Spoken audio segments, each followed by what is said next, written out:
I'm Sarah Fensky, and this is the 314.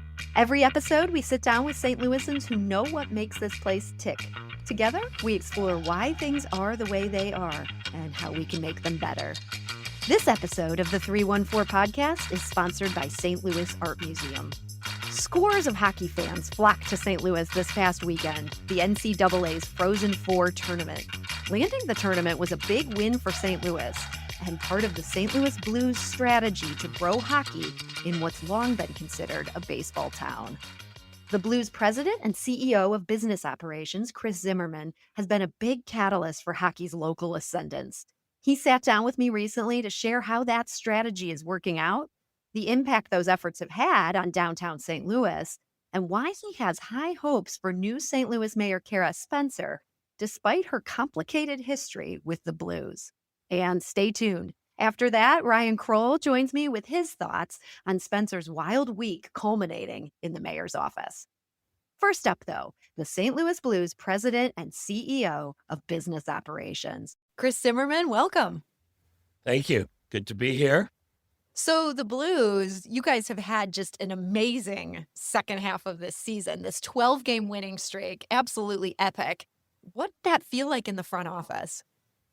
Well, winning always feels good. And I think one of the things that we've seen and fortunately we've experienced before is when the team starts to get rolling, when they start to feel a sense of momentum, the community feels it as well.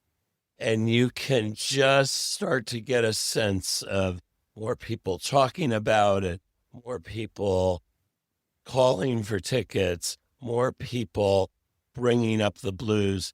And quite honestly, our sports teams, and certainly we've shown in the past, when the Blues are winning, there's a sense of optimism and energy around town and in the region that's really quite special. It feels like this is kind of what St. Louis needed this year. It feels like we've been kind of in this malaise, as recent elections have shown, voters have been kind of unhappy. And then to have one of our marquee teams doing so well, we all get this little spring in our step. Yeah, our sports teams here in St. Louis are a huge source of pride. And so at times it goes both ways. If they're underperforming or not getting the results our fans want, you feel it. There's an energy meter out there. And whether it's us or the Cardinals or the City SC, when things are going well, when you get in a playoff hunt, all of those things, the city it really does have a different feel.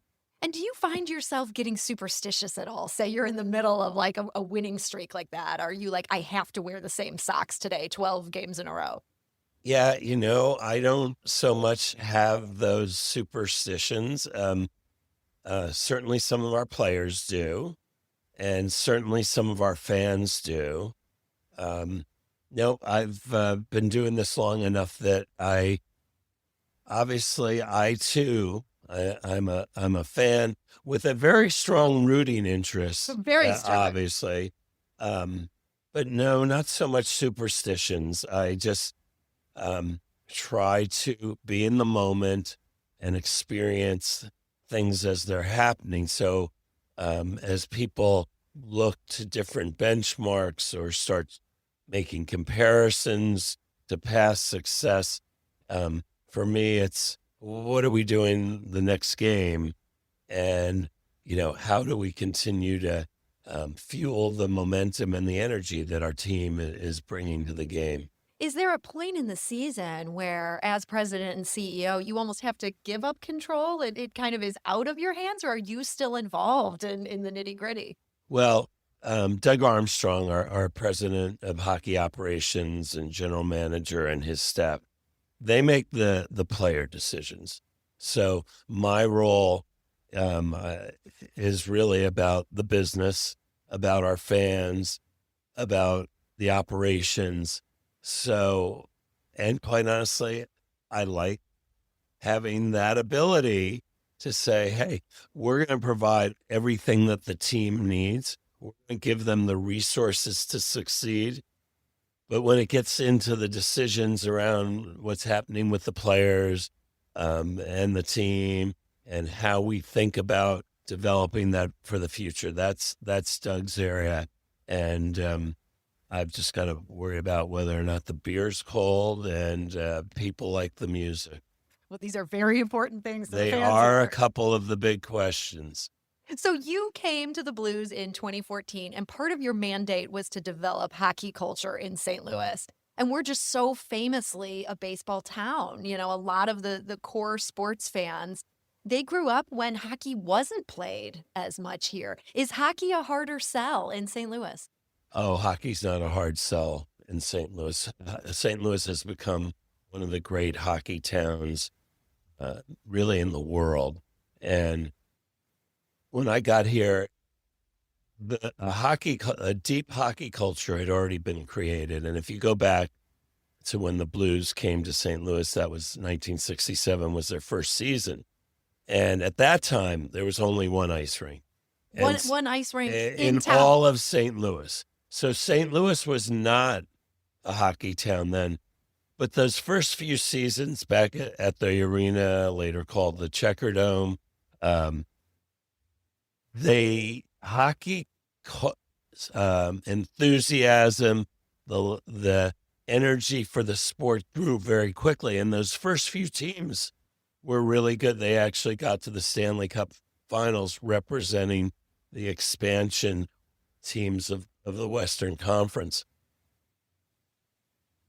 But the growth of the game has come over time, and today we have over, I believe our latest number is probably 28 hockey rinks throughout the region, and getting young children, boys and girls, to pick up the game is one of our core objectives, because we know if we grow the game of hockey, kids and families participating in it, that's not our only group of fans, but that's a very important one.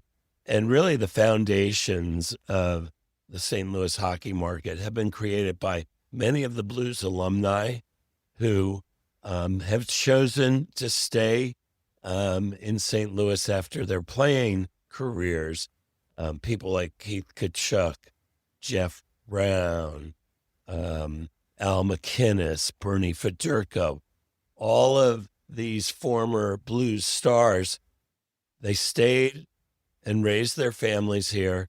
And in many cases, their kids played youth hockey. Obviously, right now, two of the most famous would be Matthew and Brady Kachuk. And that the alumni over the years, along with other people committed to the game, have grown and made St. Louis a really great hockey market. In the time I've been here, our job has just been, how do we take that foundation and accelerate it? And that's work that we focused a lot on, and we're really proud of. You mentioned boys and girls playing hockey, and that's something that maybe even 20 years ago might have felt completely alien. But girls hockey, this is now a thing, and the Blues have been very supportive of this locally. Yeah, we back in 2020 when we hosted the NHL All-Star Game, we said we were committing ourselves to really working to make girls and women's hockey in this market one of the premier places for girls and women's hockey in the world. And so what have we done? We have increased our efforts around attracting young girls into the sport. We do that through our Blues Learn to Play program. We work with local associations to find ways to make it less intimidating to come to the sport. So we provide free equipment. We provide a program that helps learn the fundamentals. And then ideally, we will have sort of created the interest, and then girls will go into different levels of play. And so that program's grown dramatically. I believe this year we had 400 new girls from age 5 to 8 playing hockey. We recently hosted the PWHL, the Professional Women's Hockey League. We had a great turnout 2 weeks ago and a number of events around that. And then this summer, we're going to be launching our girls invitational tournament, which we plan to make into an annual event. And it's for the 12 and under age group. The teams will be affiliated with all NHL teams. There'll be elements of the program that will be about leadership.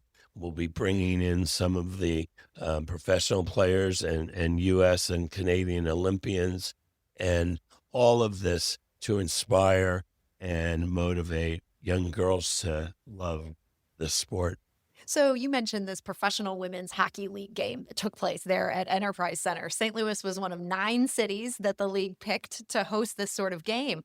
Do you think St. Louis could support a women's team in that league not just 20 years down the road? Is that something we could see 10 years down the road? Yeah, no, I could certainly imagine women's professional hockey coming to St. Louis and us having a team.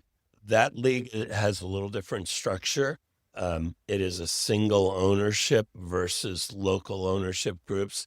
So we'll see how that continues to evolve. Over at Lindenwood University, they actually have the only women's NCAA Division I women's team for really this part of the Midwest. So, our goal right now is just whether it's high level competitive hockey at the AAA level with the Lady Blues program, or other programs that are being run in Chesterfield, as well as a group known as the Lady Cyclones. All of these groups are part of the foundation and looking towards women's professional hockey playing a bigger role in St. Louis. That certainly is an opportunity in the future.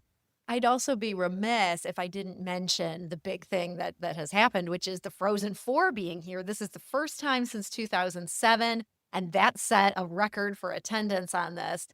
Did you come into that event with high expectations? Well, we've been trying to attract it back here. So it's a bidding process against other cities. And the NCAA has lots of options. When the event was here in 2007, it was a great success. And so we have somewhat literally been working to bring it back here since then. This recent Frozen Four was the third time that St. Louis had hosted. With the first, it was actually the 50th anniversary in 1975. St. Louis hosted the college hockey championships back at the old arena. So bringing the Frozen Four back to St. Louis was a big objective of ours.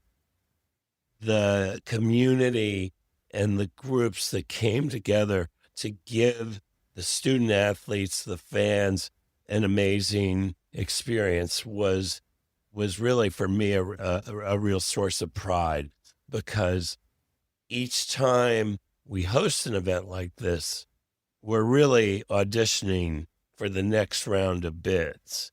And so I'm a big believer that one of the ways we differentiate ourselves against certain other cities that we compete with is simply the commitment and pride that the people from our local organizing committee bring to wanting this to be a first-class event. And we certainly are so proud of what happened over the weekend.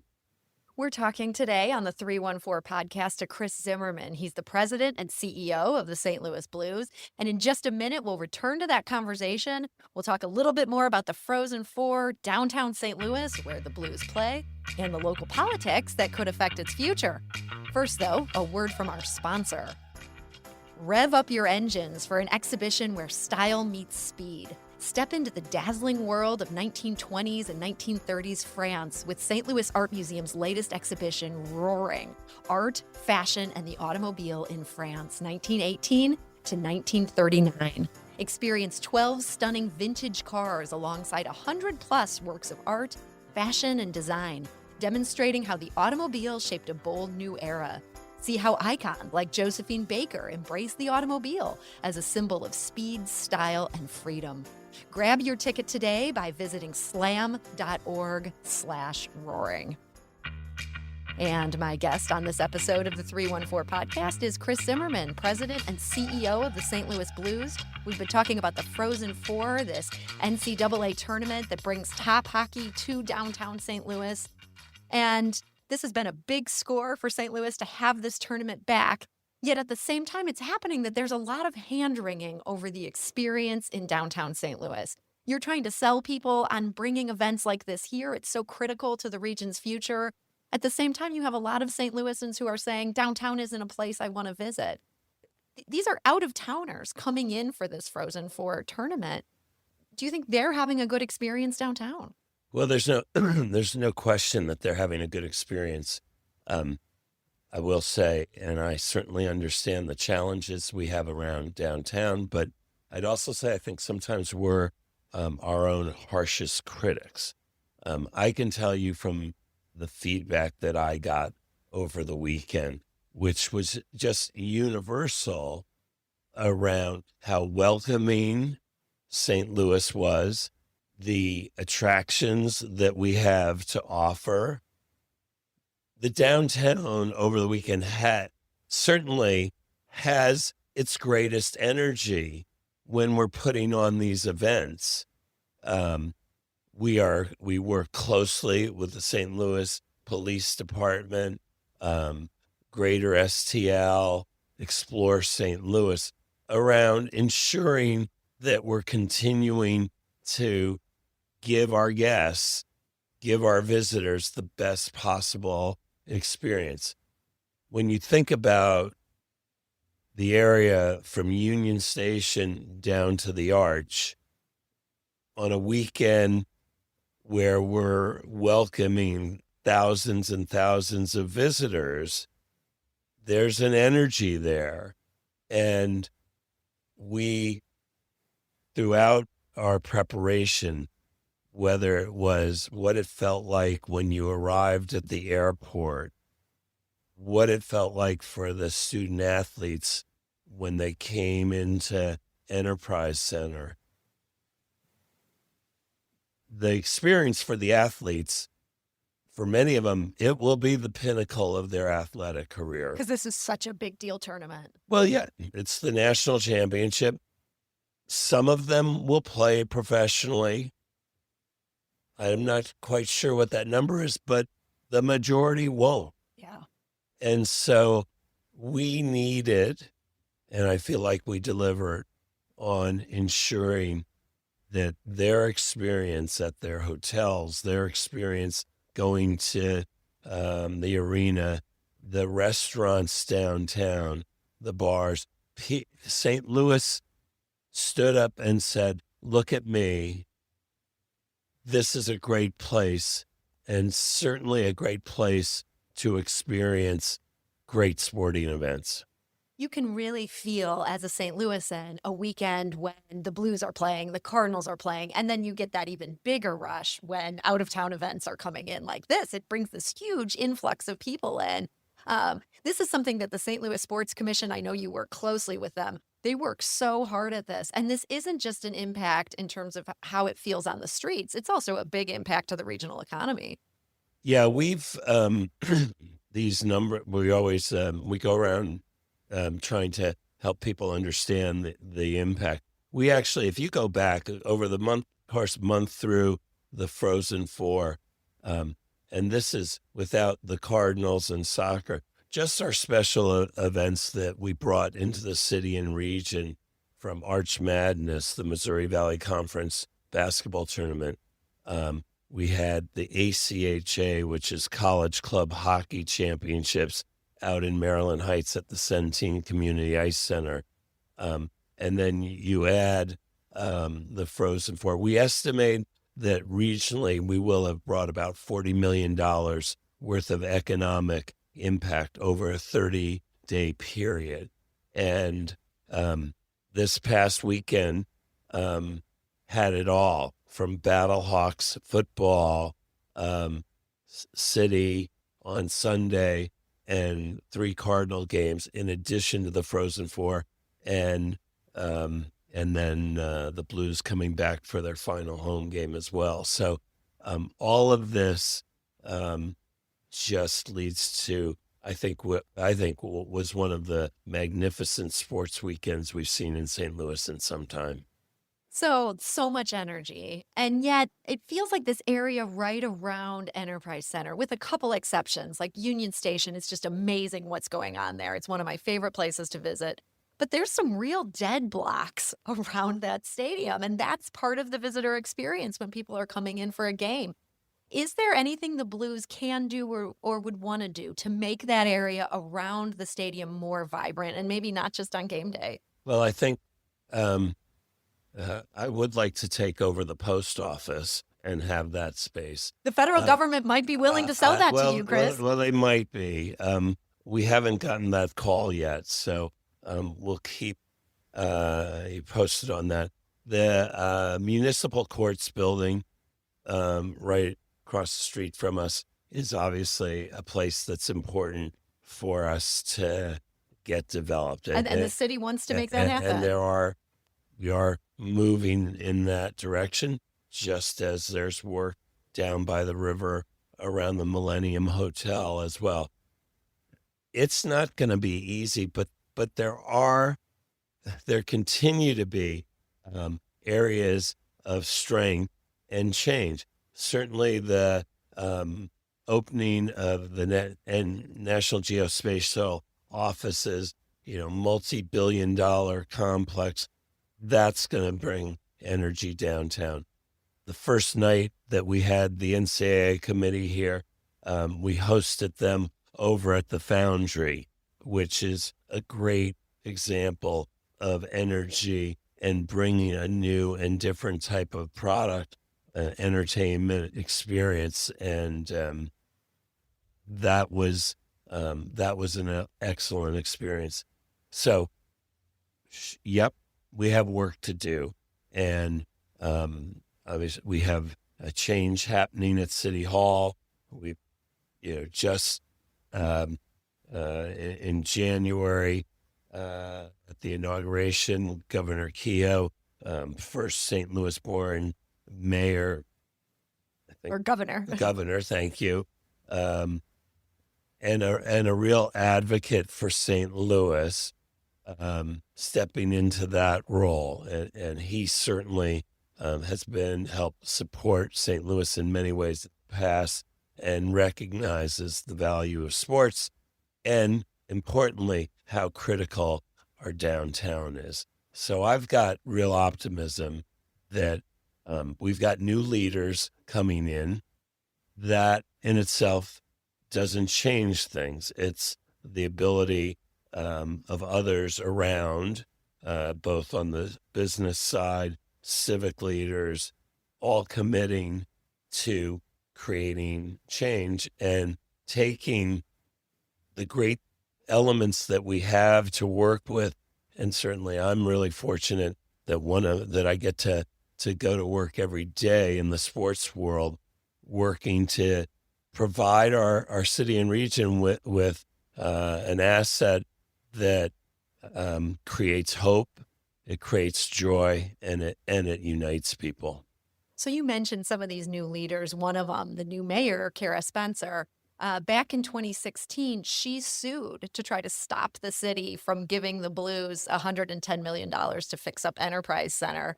At the time, it was Scott Trade Center. And she only settled that case under duress. There was kind of some hardball legal stuff going on. She was very upset because the Blues lawyers wanted to go after her for attorney's fees. Do you think that's going to be an issue? Is there any bad blood there that could be a problem in the Blues relationship with this new mayor? The work we did with the city and the funding that we received to renovate what is a city-owned property. Um, it, with that was the catalyst and the reason why we've continued to be able to bring the type of world-class events to St. Louis. Next year, in January, we've got the U.S. figure skating championships right before, which are actually the Olympic trials. Then we go to March, and we won March Madness regionals, first and second round, coming back to St. Louis. And then the following year, NCAA wrestling. So the work that we did and the rationale for the funding has turned out exactly as we told people it would. And so I'm confident that Mayor Spencer, comes into this job recognizing that we also still have work to do around downtown. And she was quite clear about that in her campaign and also referencing it at her acceptance speech. So I feel good about our ability to continue to find ways to make downtown better. And we look forward to working with her and her support in taking advantage of these great assets that we have and working on the areas of opportunity around us. So you feel like that's all water under the bridge. You guys can have a good relationship going forward. I live every day about what's next and what's ahead. And our objective at the Blues at Enterprise Center, we come in every day seeing how we can get better. And that's what we're going to be focused on. And I have no doubt that we'll be able to work well with her. I'd also say, we've got a new partner over at Explore St. Louis. I think he may have come. You may have met him recently, Brad Dean. Brad Dean. Yeah, he was our guest. Yeah, so we're really excited. Brad and I have had a chance to spend some time together. And I think you look to Jeff City with Governor Keogh, you look at Brad Dean coming in. I think Mayor Spencer will have great opportunities to partner with key leaders to recognize that downtown is not just important for our city, but regional leaders need to come behind it as well. And I've seen from some of the different groups that I work with that there's a clear recognition that downtown still needs to be a critical energy source for what we do here in St. Louis. Well, Chris Zimmerman, thank you so much for joining us. Yeah, no, thanks for having me. And we'll look forward to seeing everybody at the next Blues game or a local concert. That was Blues President and CEO of Business Operations, Chris Zimmerman, who joined us on the 314 podcast before the team's playoff fate became clear on Tuesday. Now, Chris shared his thoughts on Mayor Spencer, who herself was sworn in Tuesday. Her one-week sprint of a transition from candidate to mayor is something that my colleague, St. Louis Magazine staff writer Ryan Kroll, has been covering all week. And so naturally, that's what he joins us to discuss now as we close out this podcast episode with the kicker. Ryan Kroll, welcome. Hey, Sarah, thanks for having me. So you've been covering the mayoral election and then the 1 week sprint of a transition that Kara Spencer found herself saddled with thanks to the city charter. What stands out to you looking back at this past week? Yeah, I guess I'm really thinking about sort of all the unknowns. That, it's only a week out, so it's understandable there'd be all these things that still haven't quite resolved or that we haven't figured out yet. But I think the one thing that really I keep sort of pondering is that the three most, because of the sort of unusual composition of the city government, the three most important people are Mayor Kara Spencer, Comptroller Donna Behringer, and President of the Board of Aldermen Megan Green. And kind of two of those folks are sort of like an unknown. We don't know exactly what Behringer's going to be like in that role at all. And we definitely don't know what sort of relationship Spencer and Green are going to have. They've sort of been at odds historically, but the three of them, or at least two of the three of them, are really going to have to work together if we're going to get anything done at all in this town. So that's the kind of unknown that I'm really sort of wondering to see how it all plays out. So Kira Spencer was elected mayor on Tuesday night. She very rapidly had to name a transition team. She needed to staff up. She ended up taking office Tuesday, less than a week after she was elected. In terms of her newcomers and the people that she's now appointed, any names stand out to you? Yeah, there's a bunch of familiar names in the mix. A few that sort of stand out to me is former Alderman Dan Gunther. He was always kind of gregarious guy. I think constituents and the media, everyone kind of liked working with him. He was very active down in the Cherokee Street area. He kind of got his political start there, as did Spencer. So it'll be interesting to sort of have him in the mix. He was an alderman until the board consolidated from 28 seats to 14. So he's kind of come out of political retirement, I guess, and he'll be the liaison between the mayor's office and Green's office on the board of as the president of the board of aldermen. So that'll be sort of an important, person to kind of try to get those two parts of government to work together. Emily Tenhouse, who I know you've interviewed, way more than I have, from the Cherokee Street business district. She's the deputy chief of staff. So there'll be some like Cherokee Street energy in City Hall. Those names definitely stand out. And then the one other one is a holdover from the Jones administration.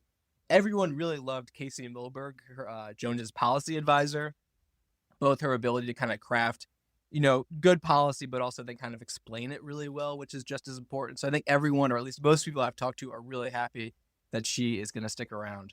So a holdover from the Jones administration. I know there's a lot of talk about, is there bad blood in the city? This is at least maybe one point we can all agree on. We like Casey Milberg's policy.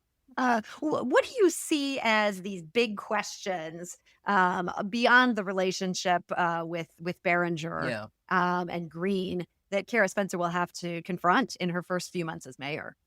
Yeah. It's, well, people who are very much on the Jones side of things in the election, one of their criticisms of Spencer was that whenever she was on the board of aldermen, she could kind of hide, right? Like if there was a dicey situation to be made, a tough call, she could abstain. She could kind of, blend in among 28 people or 14 people, depending on the era.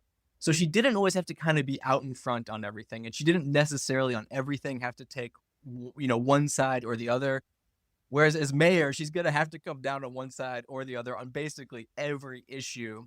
She's going to have to make some tough calls. And, that would be true of anyone transitioning from, a legislative role into a executive one. But I'm going to be really kind of curious to see kind of how she handles that first, instance of her really having to come down on one side or the other. A situation where she's going to inevitably have to make someone mad. Who is she going to make mad? Yeah, I think that's going to be a great question. And she's kind of carved out a role as she has been a critic. Like when there's bad policy, you can often Mm-hmm. count on Spencer to point out why. And I think one of the arguments the Jones camp made about her is, okay, where's the solution? Like you might be really good at saying what's wrong about this. What can you do better? That's something she's going to have to show that she can do. Yeah, as you know, one journalist to another, you know how easy it is to point out problems, right? Any idiot can do that. Whereas the solutions are a little bit tougher. So what do you see as her biggest challenge in the next couple weeks? Yeah, I think it's just gonna sort of be just she has like so much goodwill right now. She won such a huge landslide. She's got like a true mandate. But I guess I'm sort of just worried in the sense that like people are so jaded these days, despite the sort of, all the goodwill, all the votes, all the mandate that she has. People can become jaded so quickly. They can turn on her so quickly. They can kind of lose faith, for lack of a better term. I think she really needs to like accrue some big wins, kind of do some easy, low hanging things, knock them out, put some, kind of benefit of the doubt in the bag. Or I'm not expressing that very well. Basically, bag some goodwill, right? So whenever that first hiccup does inevitably occur, she'll have, probably more people willing to give her the benefit of the doubt than they might otherwise. Any signs of whether in this very early moment here, whether she's on the right track? Yeah, I think it's too early to tell. I mean, just like as a city resident, I'm sort of fundamentally like rooting for her to succeed, right? Like I want her to do well. in that role. The only thing I can really say, I can say two things. One is that I am getting good vibes for what that's worth. It's good. Probably not worth It's much, Ryan, but I'm glad you've got these good vibes. it's worth something, I think. And the other thing I'd say, I talked to someone yesterday who he's not like Casey Milberg. He's not a holdover from the Jones administration to the Spencer one. So he basically just lost his job, right? And we were chatting, and I said, hey, how you doing? And this person, they said, well, whenever I wake up Wednesday morning, it'll be the first day in 4 years that I haven't got an email that lists every bad thing that happened in St. Louis the night prior. And he was really looking forward to that, like a sort of crime briefing or whatever, that he was just on the list as a, important person. So anyway, all that to say, if that guy can be optimistic, if he can be glass half full, I think, and he had just lost his job, I think we all can as well. Well, St. Louis Magazine staff writer Ryan Kroll, thank you for joining us. Yeah, happy to be here. I'm Sarah Fensky, and that's the 314 for today. You can find out more in our podcast show notes and at stlmag.com. You can also find me and Ryan Kroll every day in your inbox. That's thanks to St. Louis Magazine's fantastic free newsletter, St. Louis Daily. It's a fresh take on St. Louis with insight and original reporting. Sign up at stlmag.com/newsletters. The 314 is a production of St. Louis Magazine. I'm Sarah Fensky, and this is the 314. See you next time.